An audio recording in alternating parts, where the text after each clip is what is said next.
Olá, meninos, tudo bem com vocês? Dando continuidade ao Laboratório de Língua Portuguesa, nós iremos hoje conhecer algumas das figuras de linguagem.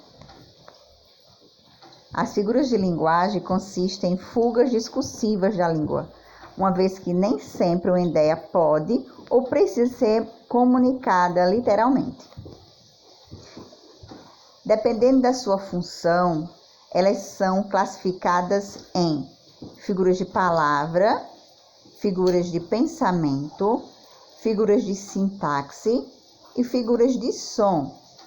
Mas nós iremos conhecer algumas delas. Perceba que são muitas das figuras de linguagem, tá?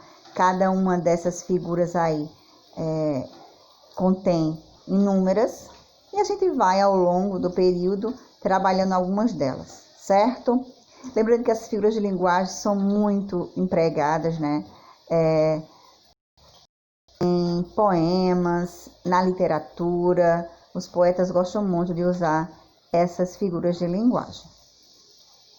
Como são muitas, como eu acabei de falar, a gente vai conhecer na aula de hoje apenas 4 delas, que são a metáfora, a comparação, a metonímia e a hipérbole. A metáfora ocorre quando se faz qualquer comparação sem utilizar expressões que indiquem que é uma comparação. Então, no caso, não vai ter essas expressões como, tanto quanto, parece, entre outras. Então, é como se fosse afirmando, tá? E não comparando. Exemplo, você tem uma pedra dentro do peito. Então, eu estou afirmando, você tem uma pedra dentro do peito. Então, é uma metáfora porque ninguém tem uma pedra dentro do peito. Na verdade, esse sentido figurado que é usado aí nas figuras de linguagem, desse exemplo específico, serve para dizer aí que a insensibilidade de alguém é como um coração tão duro como uma pedra. Comparação. Chama-se de comparação explícita ou ao contrário da metáfora. Então, nesse caso aí, ele não tem como ser confundido, porque é bem parecido, né? A comparação ela é bem parecida com a metáfora. A diferença é que, no caso da comparação, são utilizados conectivos de comparação.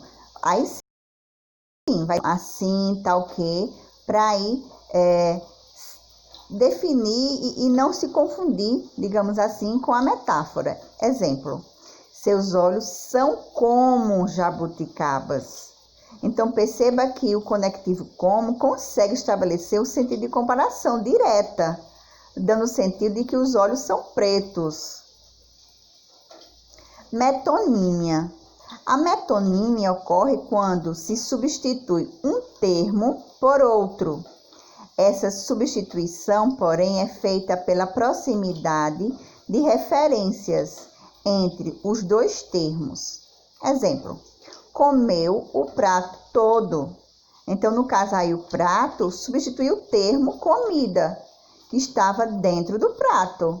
A metonímia também ocorre com a omissão de termos subtendidos por outros. Exemplo, adoro ouvir Caetano Veloso. No caso aí, o termo equivale às músicas dele, certo? E por fim, a hipérbole.